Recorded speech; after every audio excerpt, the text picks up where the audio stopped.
Yeah. Yeah.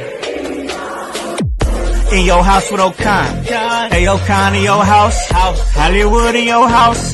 Hypocrisy's head in the clouds. Curating all kind of loud. Wrestling in front of the crowds. Paragon's holding it down. Anybody can get it. Josh Joseph standing on his decisions. He is the voice. There is no choice. Wisdom boys in your house making wrestling noise. Moving fast just like cruiserweight action. And your house is the perfect distraction. Pumpers in your ears when you in traction. Get this work with some wrestling action. Smoke.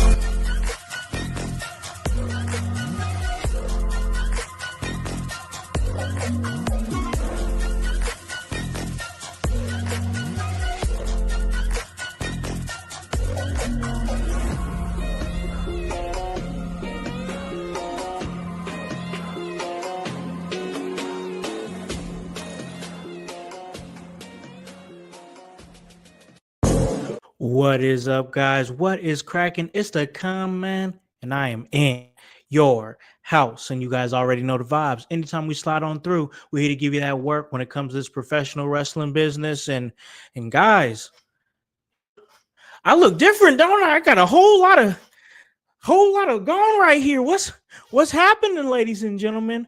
That's right. I cut them off. Cut off dreads. 7-year grow, y'all. 7-year grow. I just felt like it was time. And, you know, if you guys are on a hair journey, ever been on a hair journey, you know when that time is. And, you know, for me, a lot of it was about the process and about the journey and getting there. And then I got to a point where there was nowhere else to go. I felt like I'd hit a dead end. So now this isn't the end of my hair journey.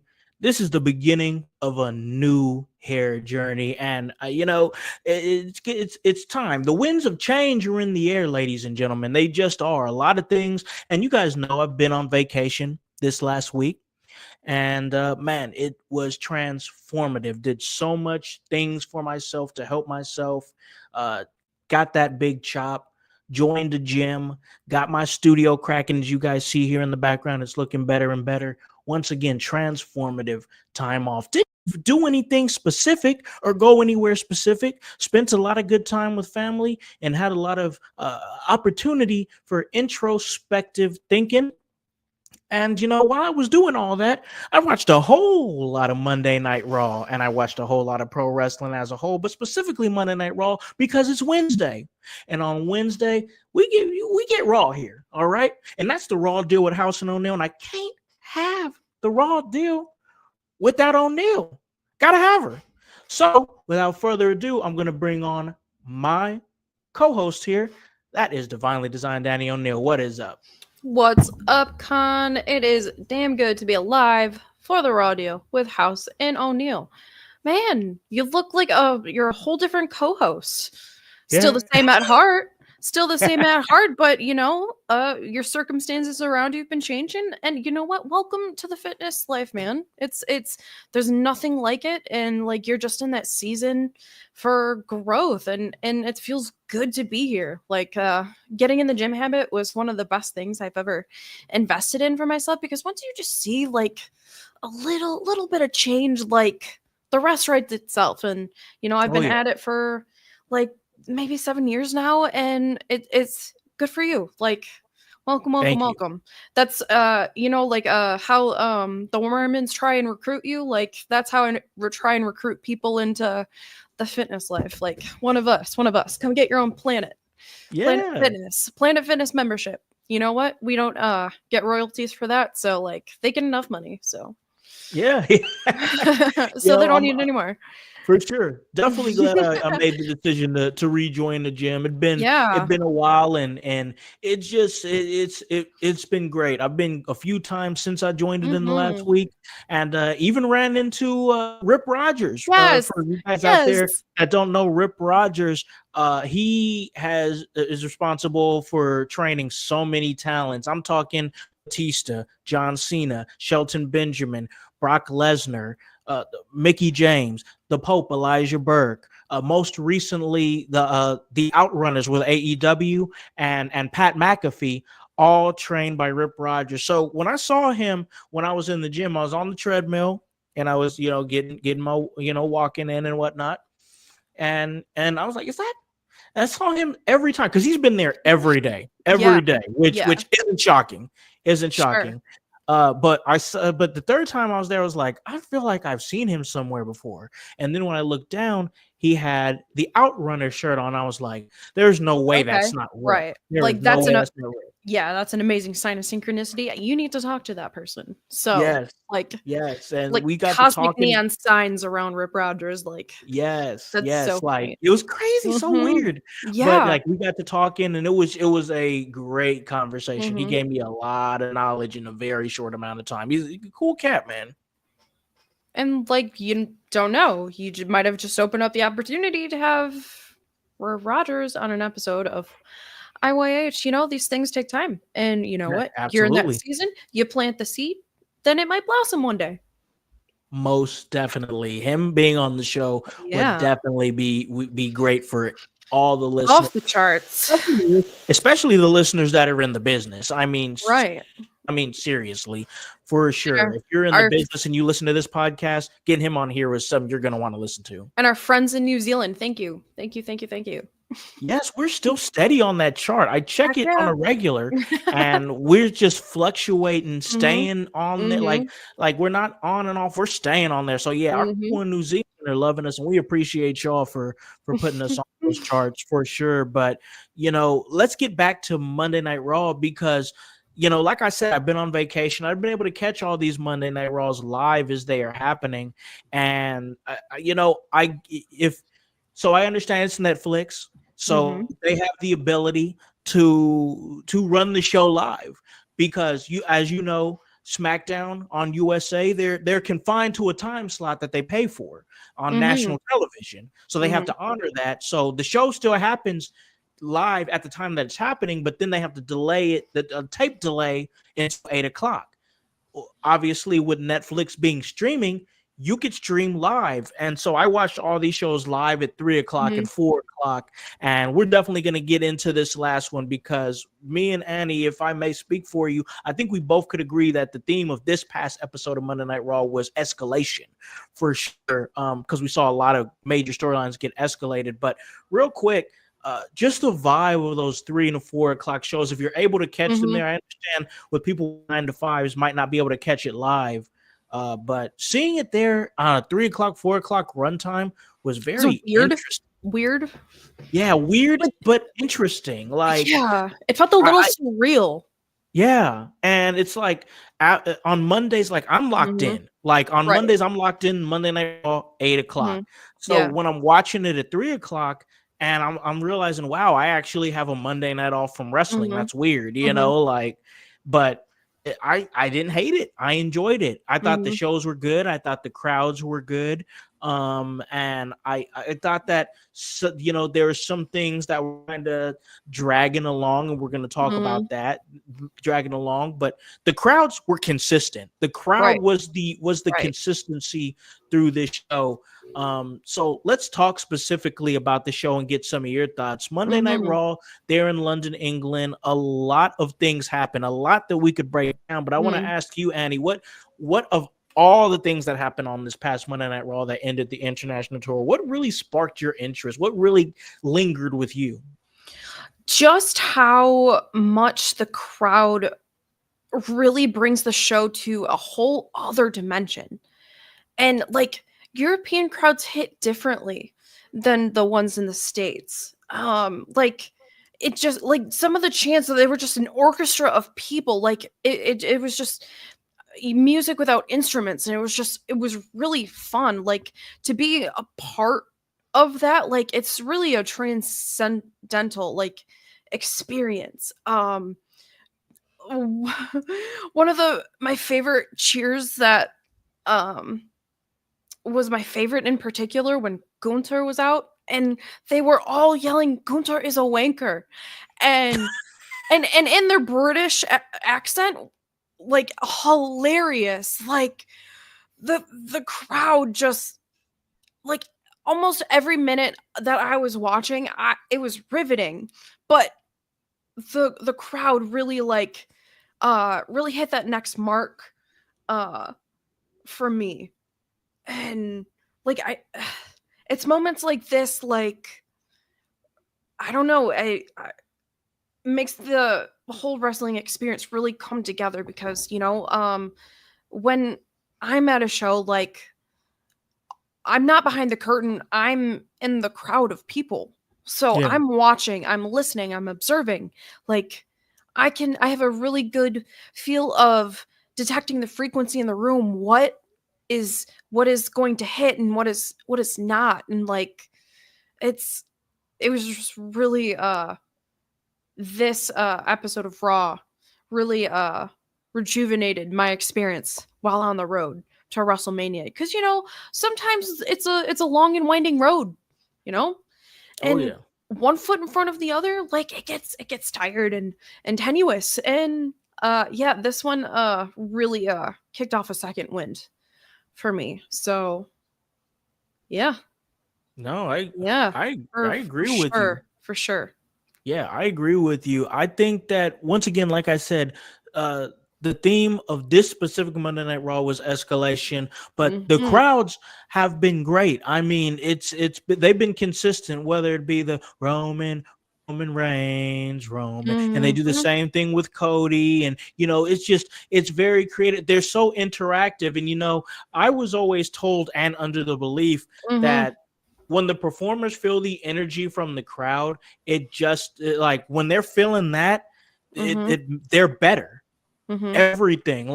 Everything intensifies when the atmosphere is there. You know what I'm Mhm. saying?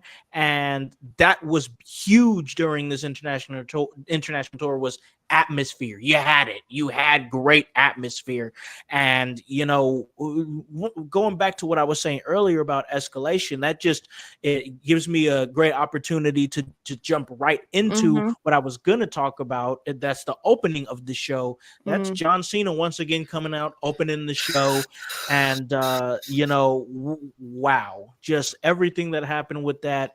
I like how before he even got a chance to start sizzling the crowd like Exactly. he's been doing the last Yep. couple weeks, Cody comes out and he's like, "Oh, let me just go ahead and get this thing started and get it on the road. Are you gonna toast me?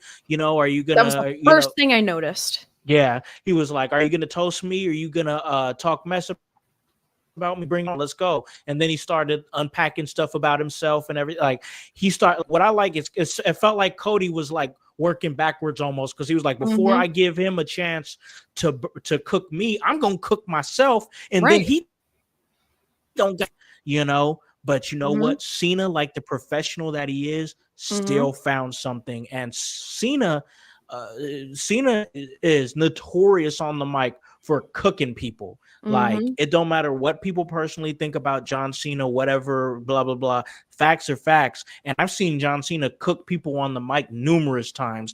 Like he almost destroyed Roman Reigns' career on the microphone. Like, and Roman couldn't say anything to him. He'll catch Seth Rollins up when he's slipping on a promo. He'll tell people about themselves, and it don't matter to John Cena. But Cody held it though. He held it down for sure. Owned it. It was nuts. What was you thinking about the segment? Because that segment had me fully invested. You know what? If you don't mess with a man who has nothing to lose. And there's something really tactful in Cody's approach here, because if you know who you are, then it can't be held against you. Yeah. And I just thought that was really cool because, if you're unafraid of your flaws and what makes you human, like, it's power. Like, you take that out of the clip in the magazine, like, you don't. And because that's what uh people like to use against you. But then John Cena pivoted even more, because all of the things that uh Cody was listing off, John Cena didn't give a crap about. He didn't. He didn't. He didn't. And like, and I just love,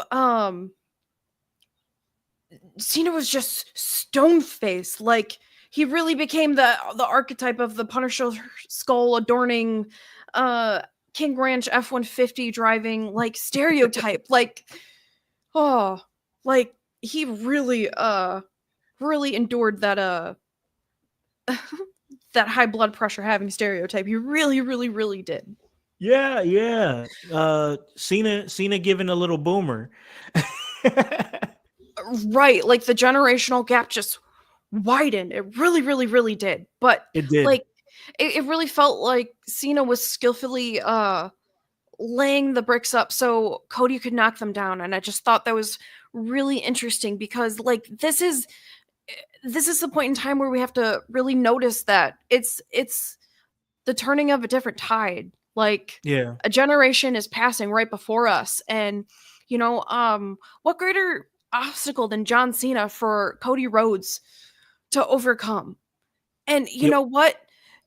Uh Cody Rhodes really held up that mirror of accountability for John Cena to look right back into, because both of them had a lot of truths in the matter. Oh But yeah. but who was wrong? Because no one was wrong. It was even. That's what I'm saying. Like, Right.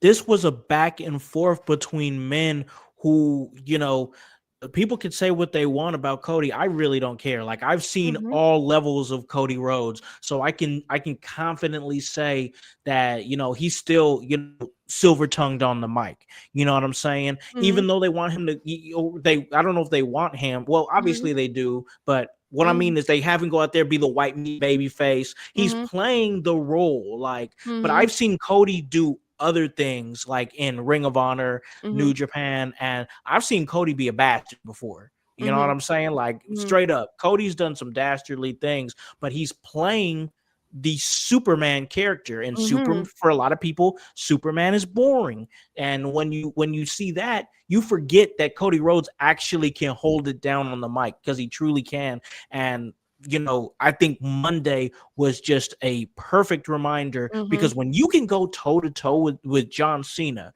and everybody, we read comments, we go into comment Mhm. sections, we have to gauge public reaction. That's what some of this podcast is built on. Mhm. And when I go in there and I see people saying things like, yeah, Cody held his own, yeah, he went back and forth, he held it again, like, even the most cynical of fans can recognize that Cody held it down when Cena has been known to put people in the dirt. So, I just thought it was interesting. Another thing, to your point a little Mhm. bit about Cena kind of playing with the generational gap, that Cena is now in the boomer type category. And like, I just want to dissect this a little bit, because I And thought, the last time is now. Mhm. yeah, but he set a bar. He set a bar in his Mhm. promo. He said, Mhm. I build empires for billionaires. You Yes. just steal money from their kids. And I was like,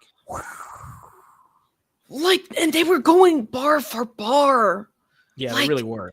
um, like Cena would say something, and then Cody would counter something with something that snatched the breath out of my lungs. Like, wow, like this verbal ping pong match would just never end. Yep.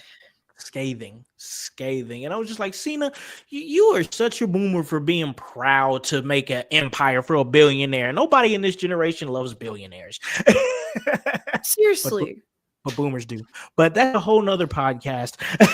but to your point, that Mhm. just stuck out. That just stuck out to me. But the whole promo, I mean, and then for Cody to end the promo standing tall with the crossroads when Cena was trying to, sneak attack him. Mhm. This is still crazy to see this John Cena, because Cena, I don't know Cena, at least Super Cena. I've never known him to sneak attack anybody.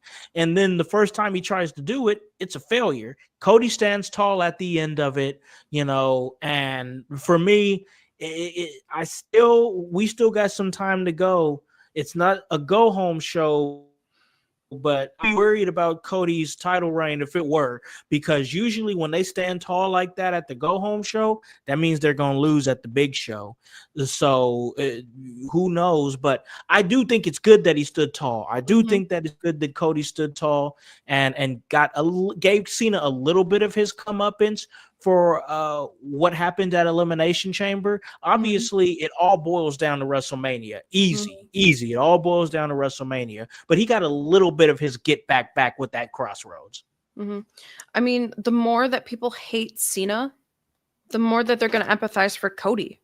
Yep. But I feel like that's building us up for Cody to like I think he's going to lose at Mania. I really do. Um I'm starting to wander in that territory myself. I mean, and John Cena doesn't necessarily have to win it at WrestleMania, but I feel like it would might be more meaningful if Cody lost. Yeah. Yeah, Um I think that Cody,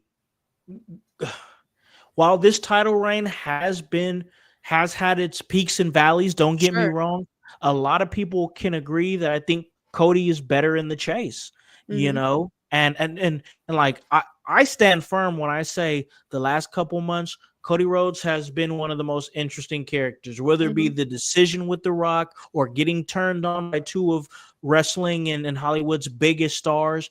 Mhm. He's been in the conversation, Mhm. and the conversation has been Cody, Cena, Rock, and the WWE Undisputed Championship, which needs to be the conversation. So I Mhm. mean, he's doing exactly what he needs to do, but I still subscribe to the fact that Cody he's better. There was something really interesting that Cena said to Cody. He said, your ego outmatches your ability. Like, do you think there is anything that really supports that case that John Cena made in relation to Cody? Not anymore. I mean, Mhm. I think he's, I think Cena said that, and when he said that, I was like, "Ooh," because it did get me thinking. It really Mhm. did. Like Mhm. my wheels were turning. He was like, "Wait," because I started thinking myself. I'm like, Mhm. "Is Cody regular? Like, is Cody just polished up regular?" And then I got to thinking, and But I'm like, Todd, what is a man of the people though? What is truly extraordinary about him? But what distinguishes him? If he's a man of the people, what I mean, what is he's the true? Mhm. he's the one they chose, like it does, Mhm. like I get what Cena is saying. I mean, the Mhm. WWE is full of nepo babies, and there's some that are better than others. And once again, that itself is a whole other podcast right Mhm. there, but you said it earlier.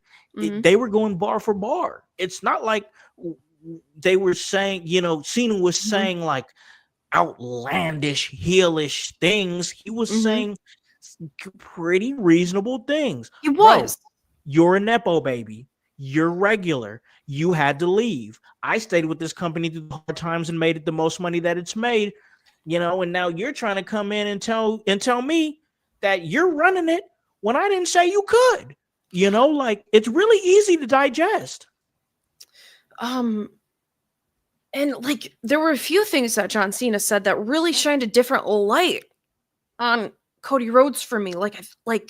It got me thinking, like, huh, he's not wrong. And one thing to John Cena's point is he's truthful. He does use the advantage of fact without the feelings attached.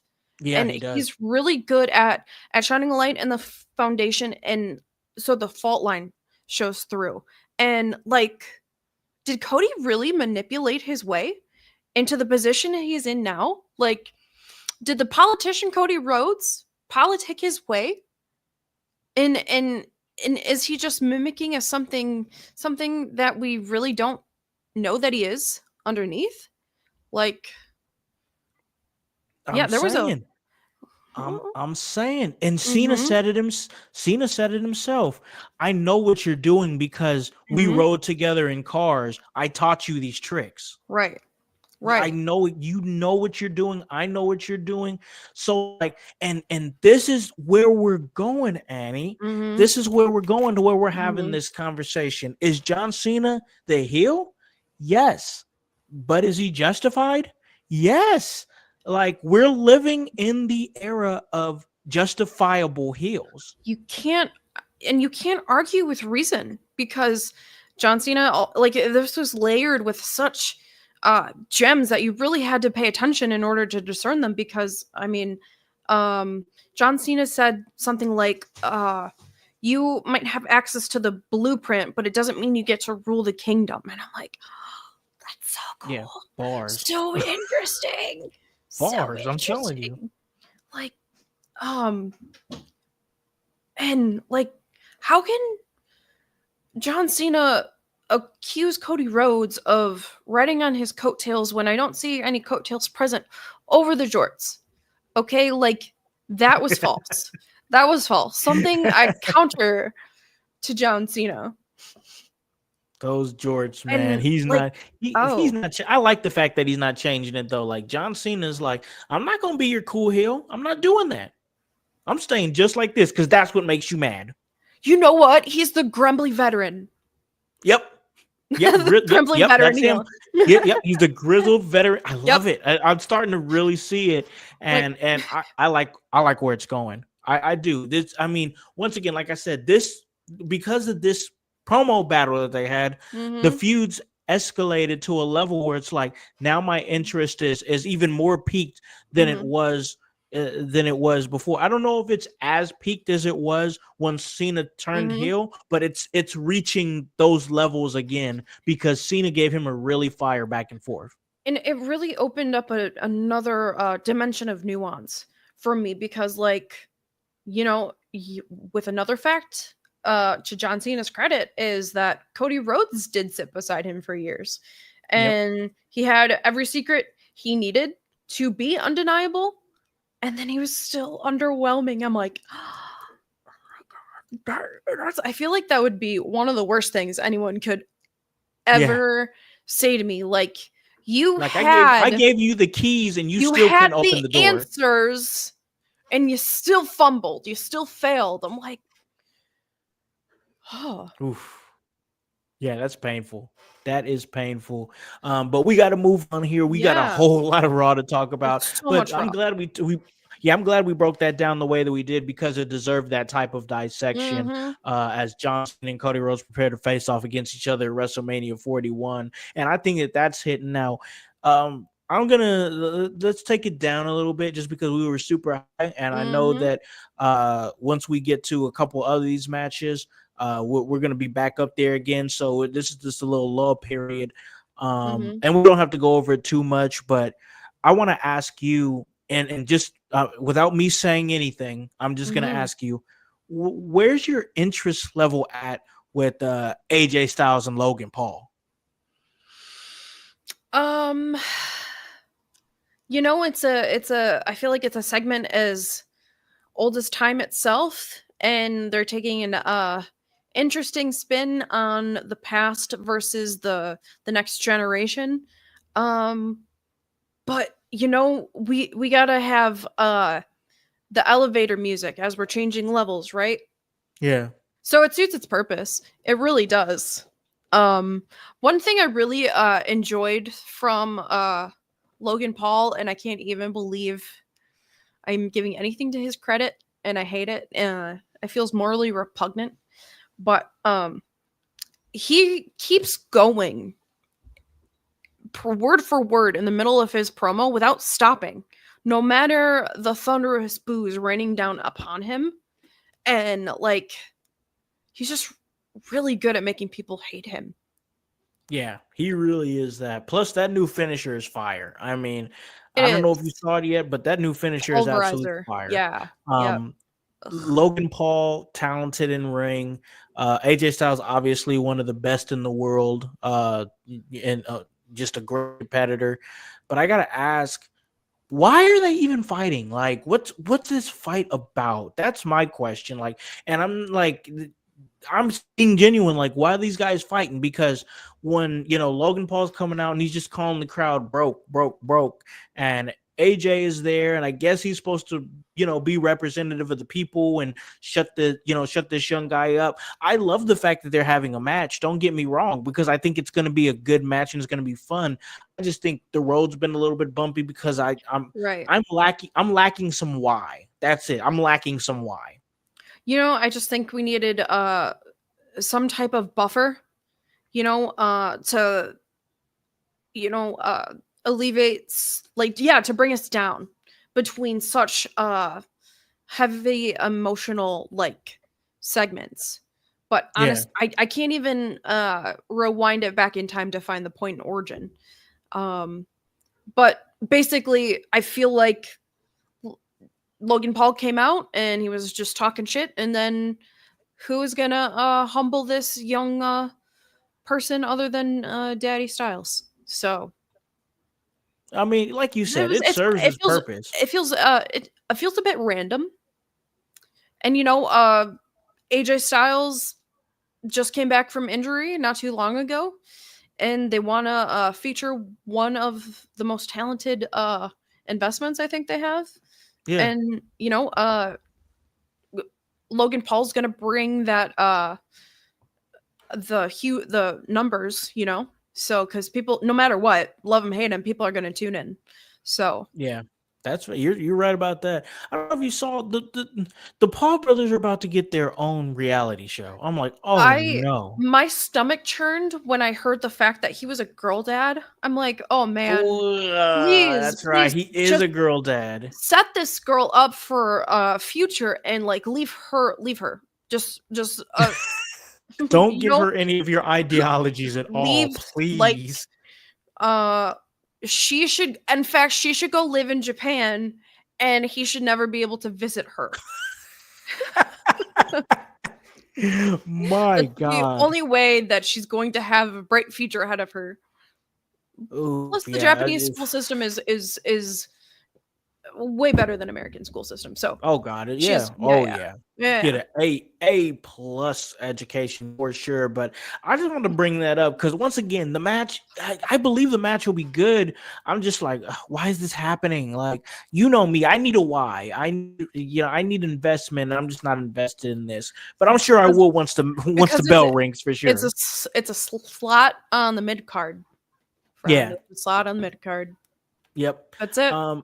That's it. So speaking of mid card, let's go to a Mhm. match that happened on Monday Night Raw that was in the mid card, but it really escalated a main event caliber match Mhm. at WrestleMania, and that's Jimmy Uso going up against Gunther, and I forget which show it was last week, Mhm. but when I was on In Your House on one of our episodes, I said you can pretty much put money on the fact that Jimmy Uso is going to get the brakes beaten off of him by Gunther. And what happened? Jimmy Uso got the brakes beaten off of him by Gunther. And I got to tell you, it got a whole lot more brutal than what I thought it was going to. I thought the idea of Yes. I threw out the idea of Jimmy Uso getting carted away in the stretcher, and everybody else was like, I don't know if that's gonna, something. He'll probably take it there, but he probably won't. It might not escalate to This was so getting. much more. Yeah, You called it's it. a You lot called it though. more. Lot It was more. a Lot more than lot we more. bargained for. Like, Yeah. that was so much blood. So much blood Yeah. I didn't expect to see. But damn, did it create a visual. It Oh really did. my god. And it really, like, shook up this rivalry heading into WrestleMania, and thank God that it did. It was sorely needed. Sorely needed. And I think that I really think that this is we need to have a conversation about Gunther. Mhm. Like I have the segments playing right here behind me. Mhm. The Gunther, Jimmy, and Jay segment. I think we need to have a conversation about Gunther because I've been praising Gunther. I Mhm. Before this, people were saying, "Well, Gunther's a boring champion. The storyline is stale. He's this and this and that. His World Heavyweight Championship reign wasn't as good as his Intercontinental Championship reign." But I argue the fact that Gunther has not only been cutting promos and furthering his stories every single week, he's also been wrestling on TV every single week. He's been featured in matches, whether it be Raw or SmackDown. He's been there. You know, so I, consistency is what Gunther has been. But after this brutal this brutal beatdown, this bludgeoning of of uh of Jimmy Uso while his brother had to sit there and just watch it, which is disgusting, by the way. This is one of the most vile acts I've seen in a Mhm. long time. I Mhm. gotta ask you, where are you at with Gunther? Like, where were you at with him before that happened? And now is it any different now that you've seen what's happened? I've always enjoyed what Gunther puts out. I'm a you know he's not flashy. He plays the psychological element, and it's all in the deception. His words reduce you, like before, like he can bring you down to such a low point, and then then he takes you out. You know, there's nothing flashy in his skill set. It's premeditated. It's it's tactical. Um, and you know, some people need things explained to them little by little and slowly too, because maybe that's why they don't appreciate Gunther for what he is. But Gunther, come WrestleMania season, he kicks it into high gear. Like, you can see everyone on Monday Night Raw, like they were deep in the throes of Mania season. Like everyone's cut, everyone's trim, everyone's like looking their best. Like, Yeah. but I feel like Gunther is more refined, and that's only gonna sharpen into the weeks leading into WrestleMania. So, Yeah. Yeah. I gotta say though, going back to the beatdown, mhm, I mean, he tasted the man's blood. I mean, he tasted his blood in front of his brother, painted his own body with his blood. I mean, this was a level of brutality. And then he said, "Here, take your brother." Like handed his he handed Jimmy's carcass over to over. I'm watching it right now. He handed Jimmy's carcass over to Jay, then took it back, then started beating Jimmy's ass again. I mean, it was absolutely disgusting, and like I think, and choked him out in front of his brother. I think that like this where I think I said it last year on the show, and now I'm bringing it back. mhm, Uh, it gives Gunther gave me waves of Randy Orton, mhm, 2009 Randy Orton mhm. when he did this, because this was vile, this was disgusting, this was twisted. This and like Gunther was the most calm, like he wasn't unhinged or like twisted or like he Like, wasn't. I'm going to bathe in the blood of my enemies. Like, Yes, and that's he some was calm about unhinged it. shit. Like, that's the type of person you don't mess with, Yeah.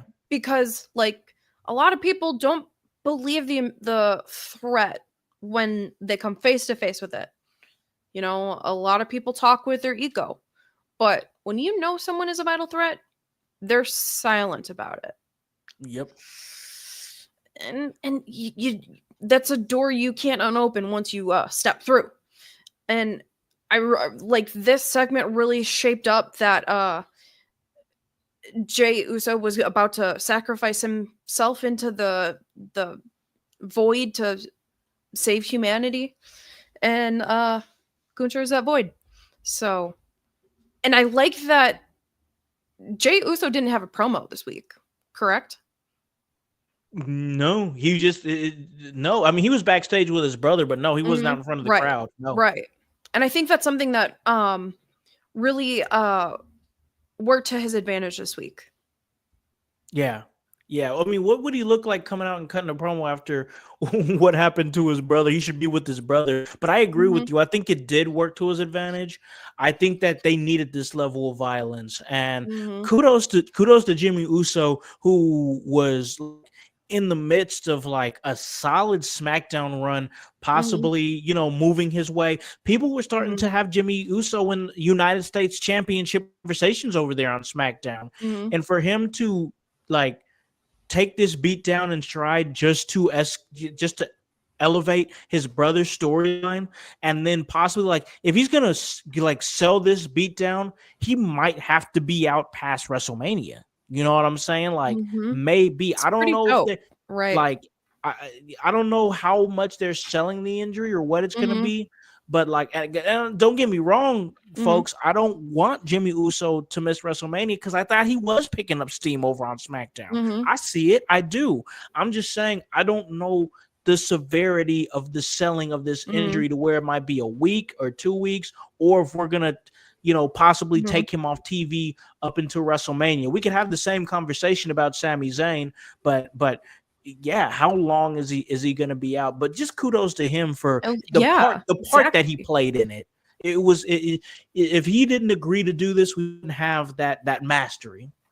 And where would we be without the people who would sacrifice, their time to get help us get ahead? Yeah, So that's, I mean, like, that's really awesome. So thanks, Jimmy Uso. yeah, he provided what I really believe elevated the segment, and it was great. Penta Breaker, Finn Balor, Dominic Mysterio in some tag team action. I know you had some thoughts on this because you were talking about Dominic Mysterio earlier. I don't know if we're leading more towards a fatal four way Hmm. for if that's for the Intercontinental Championship. Breaker's been a That's great champion. that's kind of what I felt.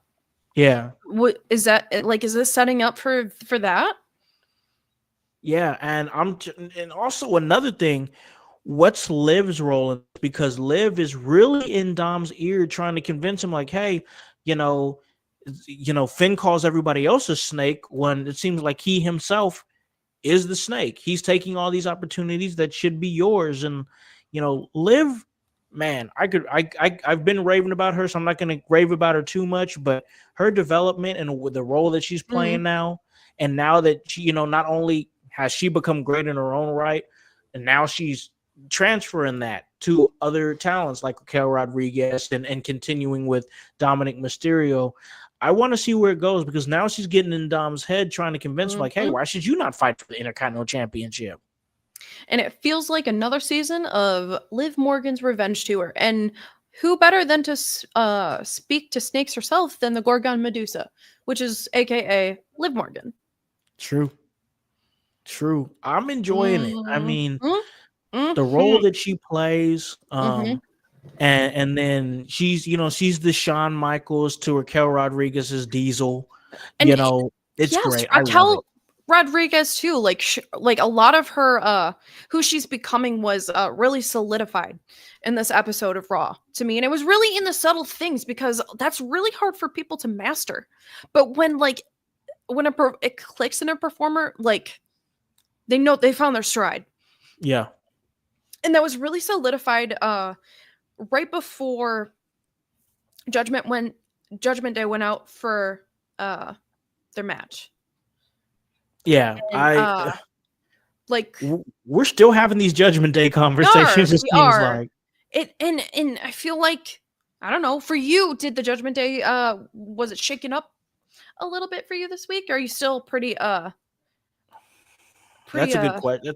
heavy That's a on what you were real talking about last week? I I Because there was a new edge for there me, was Judgment Day. I still feel like Mhm. I'll say this.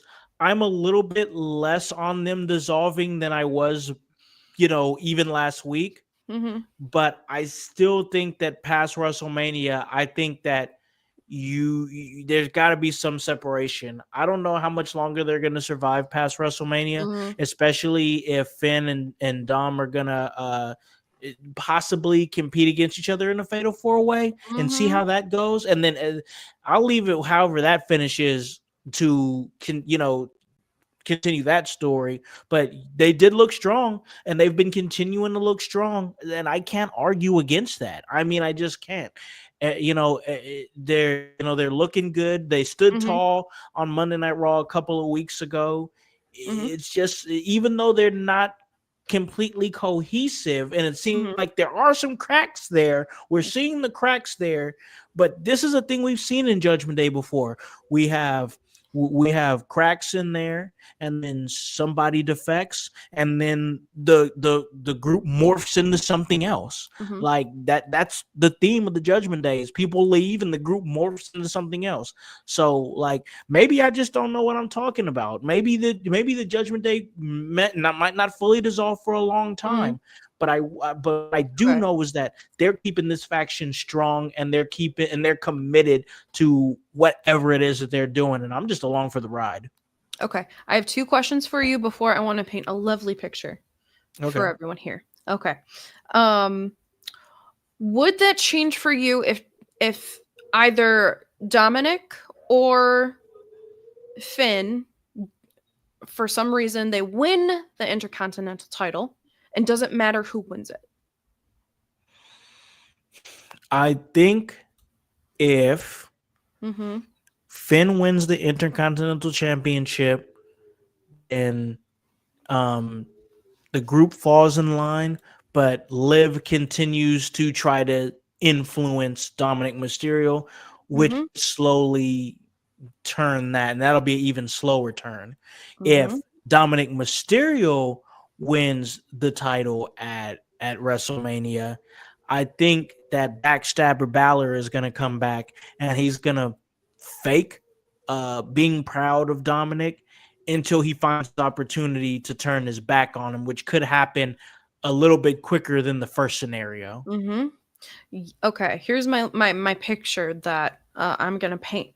So, Liv Morgan is going to um, manipulate Finn, and I feel like he might fall out at Judgment Day, and Dominic Mysterio will be the accessory in the matter, and Liv Morgan will have no.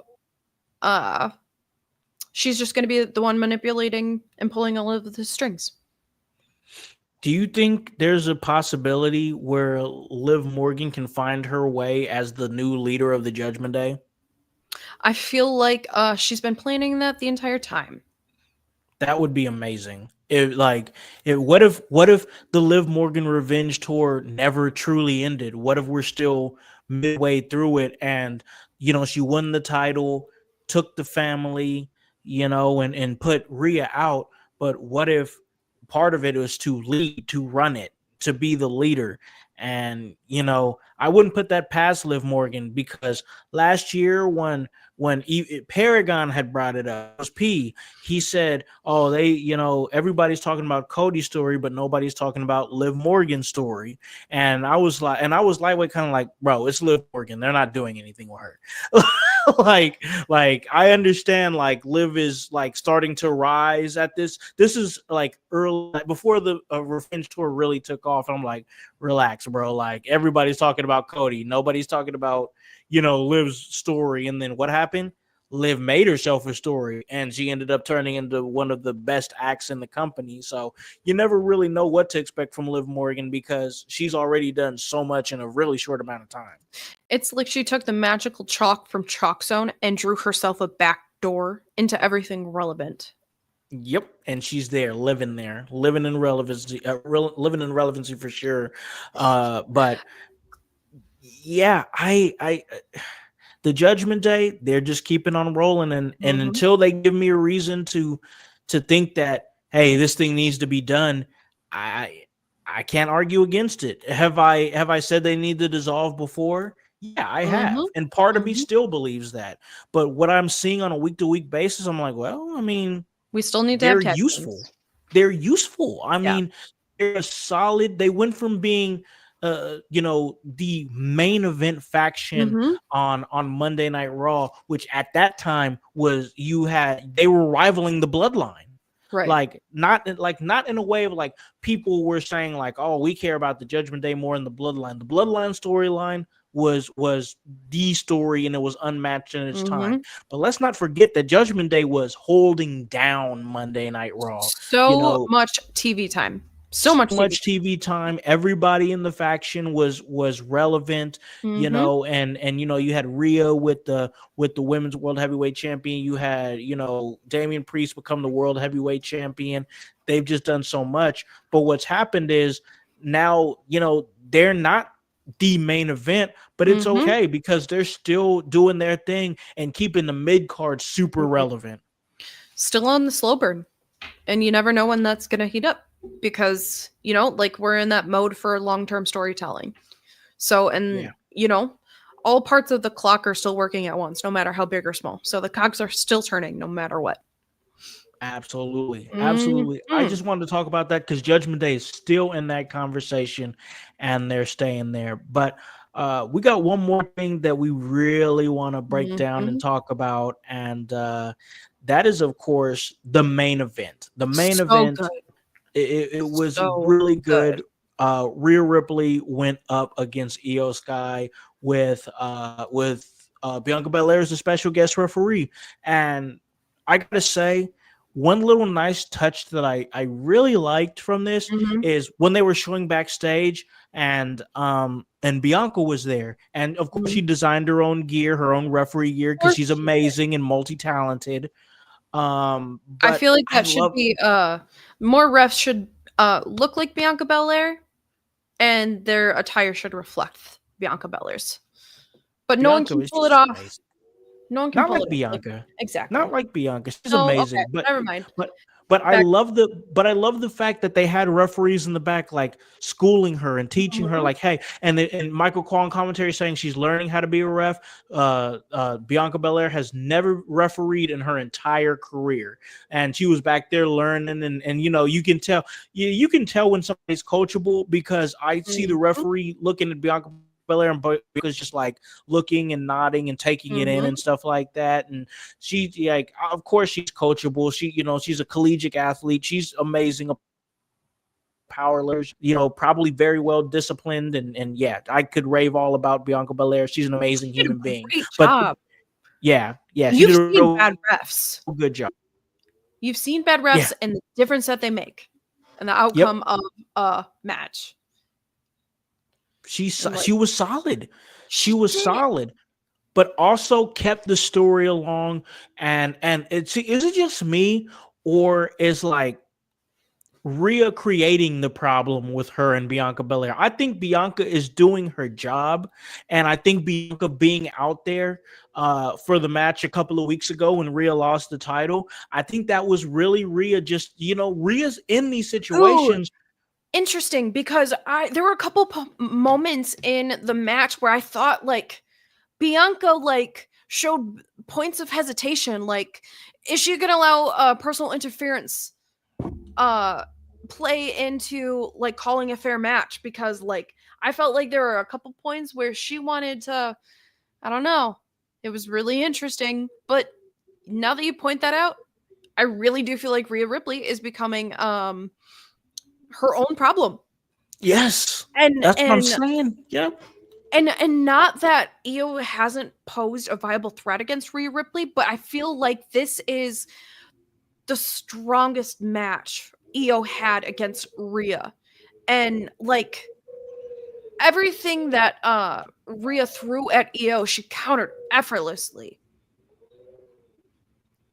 And like Io wasn't sweating it at all. But like when Io kicked out at 2, you could just see the look of frustration and disappointment on Rhea's face, and I'm like, "Oh God, are we seeing a diminishing of Rhea Ripley at this point? Is this yeah like yeah I think Rhea Ripley might be in some trouble here." So okay, this is very interesting to me, Mm-hmm. and the reason that I say that is Mm-hmm. because I've been having this thought about Rhea for the last couple of weeks, Mm-hmm. but I haven't said the words out loud, like not on the show, not even Mm-hmm. out loud to myself. But I'm having a growing suspicion: is Rhea Ripley starting to enter that lane that Drew McIntyre entered in and Kevin Owens entered in, where it's like, hey, I'm gonna, be an ass, because I could. That's what I was saying. Like, Rhea's lightweight been an asshole lately. Like, she's been an ass lately. She It's really like, has. is she starting to enter that realm that Drew McIntyre was in, where Drew McIntyre was like, I'm right. Nobody else is right except for me. What I feel is true, and ends up getting himself in trouble, or screwing himself out of opportunities, and then Kevin Owens, Kevin was right. Kevin always, Kevin Owens is an absolute sociopath. Mm-hmm. Like the current Kevin Owens character is an absolute Mm-hmm. sociopath. I'm not saying that Rhea Ripley is becoming a sociopath or has always been. I Sure. don't think you could become one, but what I'm saying is she's starting to enter the realms of like kind of the unhinged type of like, hey, yes, there's a conspiracy against me. Bianca Belair is trying to screw me over. When Bianca Belair ain't trying to screw Rhea Ripley over, Rhea Ripley just, is screwing up her opportunities, and it's because Bianca Belair just happens to be there. So Rhea's entered a very interesting lane. I don't hate it because I think it's an interesting corner for her currently. But yeah, I don't know. Like I said, that's the first time I've really said it Mm. out loud. What's your thoughts on that? I feel like Rhea might be one of those people that who, if they are too loved, it runs the risk of people turning on them. Mm-hmm. And I'd rather have a self-imposed heel turn than for everyone to turn on her completely. Yeah. Because, well, then you just killed one of the faces of your company. Good So, point. yeah, sometimes you have to throw yourself in the fire to become something new. Yeah, I think Drew's done it and it's worked. Kevin Mhm. Owens has done it and it's worked. Seth Rollins has done it a little bit, and I think that it's worked. And now we're about, I think, and we're not about to see it. We saw it crash out Rhea Ripley. She beat everybody's ass. Like we got a chance to see many riptides. We got a chance to see a avalanche riptide from the second rope onto Bianca Belair, and she stood tall. I I don't. mean, Mhm. it just leads me to my question for you. Like Mhm. they didn't, she stood tall at the end of the show, but we're still getting this triple threat dangled in front of us, like a carrot. Uh, Mhm. where are you at right now? Because surely they gotta announce this triple threat eventually. How much longer are they gonna make us wait for the official announcement? I mean, and this further solidifies like the legitimacy of her being in this triple threat because last week she felt really forced into it, and now this week it makes a lot of sense. Yeah, I agree with that. Um, the unhinged Rhea that we saw this week is a follow up from what we saw last week. Yeah. Yeah, Um, I think we're getting. I think we are getting to a new version of Rhea Ripley that I think is going to be exciting and dangerous. and you know what? Um, if she's too perfect, she runs the risk of replicating the Charlotte Flair syndrome. And Ooh, yeah. I don't want that to happen to Rhea Ripley. No, we don't need that. Mhm. Well, no, we definitely Mhm. don't need that because Rhea's special, and like I it's hard to say this, and it's gonna sound like derogatory towards Charlotte, and I really don't hate Charlotte. I really don't. Like Charlotte Flair's, I've enjoyed her talent for many years, but I say this sincerely with the star power and the love that I myself and all the fans have for Rhea Ripley. I don't want her in that. I don't want her anywhere near that Charlotte Flair conversation. I like Rhea Ripley as Rhea Ripley. And you know what? Wrestling is a different beast in the fact that there is an active element in that the crowd is like they're married to the live performance the entire time. Like, actors and uh they have, a wall that separates them from the fans. If they don't have to log into social media. Like they can go to the film location and they can just act, show up to promotions, and then they can kind of bury their head from the public perception if they really want. But, like the fans will actively turn on you Oh yeah, in the wrestling business. And I don't want that to happen to Rhea Ripley. absolutely not. Rhea Ripley, like I said, an incredible competitor. I enjoy Mhm. everything that she does. I do not want Rhea Ripley to get stale. I don't want that at all. So she has to adopt a little bit more of a grittier, self-destructive Mhm. character to keep her in a different lane than everybody else, or at least all the other, ladies in the women's division. Let's go, because we got a lot of I think we got a lot of good years left with Rhea Ripley, and I Mhm. don't want to start to take She's only those for granted. 27. She's only 27, and she can That be what she embodied in Judgment Day without actually being attached to Judgment Day. That's what, like, her. And That's insane. Like, she's got so much more years, as long as and I'm mhm, sure she takes care of her body, and does that, does everything the right way and everything. She's probably mhm, got a whole lot of years. I don't want it to get to a point where we're like, how it is with people like, Charlotte Flair, or even John Cena, or mhm, people like that. Like, we're so used to seeing them do their thing effortlessly and be mhm, great, that we start to hate it. Like, it's the same 100%. it's the same thing in sports with Tom Brady, LeBron James, those types of figures. Like, We they hate do it people who are too perfect. exactly, and too great, to a point where we could never get to. And Rhea Ripley needs to be appreciated and continue to be appreciated for what she brings. It's the there's still an argument that we might not even see the best version of Rhea Ripley yet. That's crazy. Like, as great as she is now, Mhm, with her only being 27, like you said, she still has so many years to evolve and elevate to a version that we might not even conceive right now or think about. There's so much more good years of Rhea Ripley. I just feel like we need to appreciate it in the moment. yes. Rhea is just one of those, generational, uh, talents that really, like, we need to delay gratification for. Yep.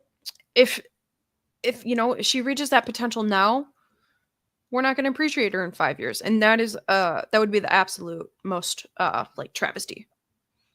She's so good that I just, like I said, just I'll say it here, and who knows, it might be a thing I say for the duration, but appreciate Rhea Ripley right now. Don't wait to Mhm, appreciate her. Do it right now, because what she's doing is a lot more unprecedented than probably what people think. She's super talented. She's pretty much at the top of her game before she's even hit 30, and at the top of the business before she's even hit mm, 30. I mean, we just don't know how much more Rhea Ripley, we're gonna get at this level. And because you just never know. You just never know. That's why you got to be cautious in that ring. But I, mhm, for one, choose to see all the greatness that she brings to the table, and I see it. 100%, So 100%. yeah, she's gonna find her way into that WrestleMania match. It's gonna find its way to be a triple threat. I understand they're probably just like, hey, let's further this story along, but I'm just kind of ready for him to be like, hey, this is happening. But Mhm, all in all, overall, a great Monday Night Raw, um, a great cap off to the international tour that they've been doing. Once again, everything that needed to moved. The escalation in this was great for all the major storylines. You even planted a couple of seeds there with situations like the New Day looking like they're going to be competing for the War Raiders for the tag team championship. Maxine Dupree kind of put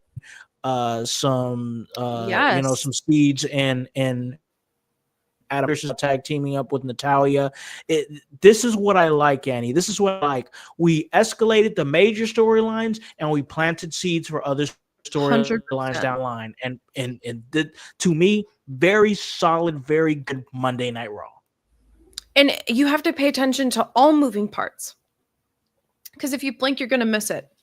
And that Yep. was really something really prevalent in the in between parts of Raw. For sure. Most definitely, I agree with that. But once again, great Monday Mhm. Night Raw.